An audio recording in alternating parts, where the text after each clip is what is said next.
はい、石川正義です。今回はお家で簡単に作れるデザートとして焼きバナナとミルクジェラートを作っていきたいと思います。構成としては焼きバナナ、オレンジソース、ミルクジェラート、この3つで構成していきます。まずはジェラートを作っていきます。スキンミルクに寒天パウダーを混ぜていきます。これは寒天がねダマにならず牛乳に溶けやすいようにスキンミルクの中に分散させていきます。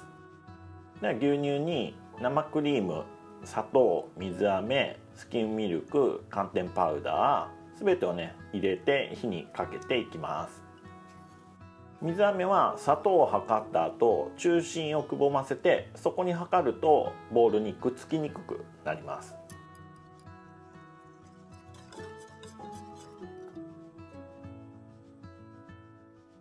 でこれを加熱していきます。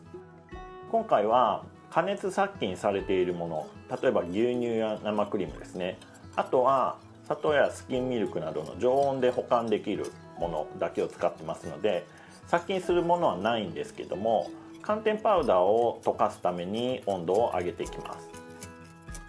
今回使っている寒天パウダーは80度から溶け始めるんですけども、温度が上がってもすぐには溶けずにゆっくり溶けていくので1分ほど沸騰近辺の状態を保って寒天を溶かしてあげます。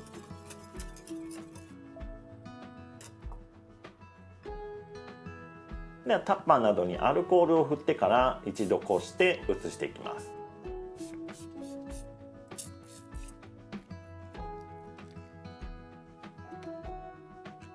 で粗熱が取れたらこれを冷凍庫に入れて凍らせていきます。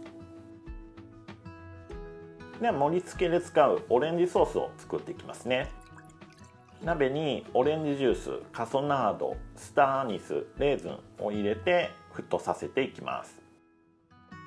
オレンジジュースは 100% ジュースでもいいですし、フレッシュオレンジを絞っていただいてもいいかと思います。カソナードはきび砂糖だったりベルジョワーズなんかを使ってもらってもいいかなと思います。で沸騰したら5分ほど弱火で煮込んであげてレーズンをね戻してあげます。で火を止めて冷たいままのバターでいいのでそれをね溶けるまでホイッパーで混ぜていきます。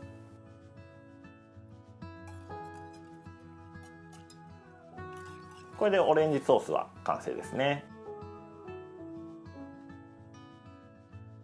では十分に凍ったジェラートを小さく切ってそれをフープロに入れて回していきます。今回は見えやすいようにフープロのボウルを冷やしてないんですけども、作業するね30分くらい前から冷凍庫に一緒に入れておくとジェラートが溶けにくくなりますね。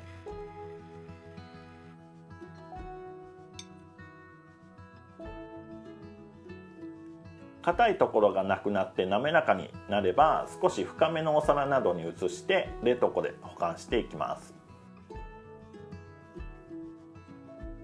ではバナナを焼いていきますね。これは召し上がる直前に焼いた方がいいです。皮のまま180度に予熱したオーブンで8分焼いていきます。もし焼きすぎると果汁がね流れ出てくるのでその予兆があればもう取り出していきます。焼けたバナナの皮を上半分剥がしてそこにカソナードを振ってバーナーでキャラメリゼしていきます。砂糖の量はねおそらく皆さんが思う量の倍以上はかけないとバナナ自体がね焦げてしまうのでふんだんにね振っていきます。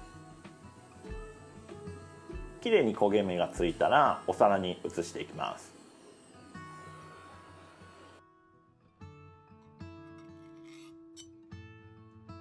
ソースをお皿に流してジェラートを盛り付けていきます。ジェラートをお皿の上で溶けにくくまたね滑りにくくするために今回はスポンジ生地を置いたんですけども、ビスケットなんかを砕いたものを置いてそこにジェラートを置いてもいいかなと思います。でジェラートをスプーンですくっていくならジェラートは柔らかい状態にしておいてお湯で温かくしたスプーンですくっていきます。はい、完成ですね。ではいただきます。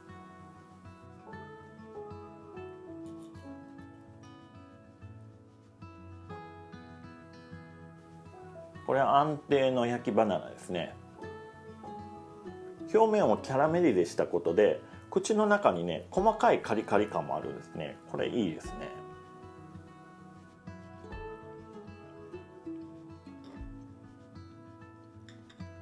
ではソースと一緒にいただきます。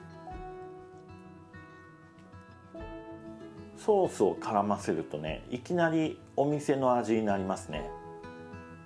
レーズンのうまみがソースにも移ってコク味もあるし、スターアニスの華やかな香りがね乗ってきますね。このクリーミーなバナナの味をね文字通りこう化粧して引き立ててるって感じですね。ではジェラートもいただきますね。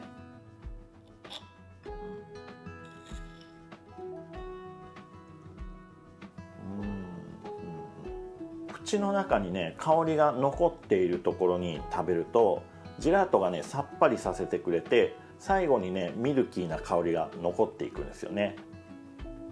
リッチなんだけどねすごくあっさりしてて、いくらでも食べれる感じですねこれ。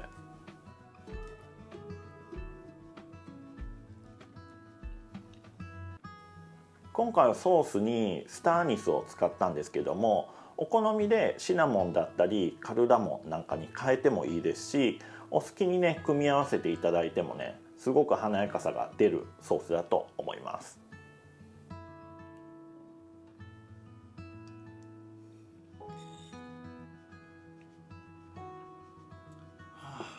美味しい。